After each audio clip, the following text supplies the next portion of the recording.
মাথা গরম করবেন না, কখনোই অস্থির হবেন না, আতঙ্কিত হবেন না, ধৈর্য ধারণ করুন।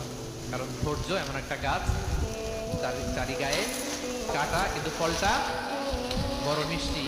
এজন্য আল্লাহ তাআলা বলেন ইন্নাল্লাহা ইউহিব্বুস সাবিরিন, আল্লাহ তাআলা ধৈর্যশীল বান্দাদেরকে পছন্দ করেন।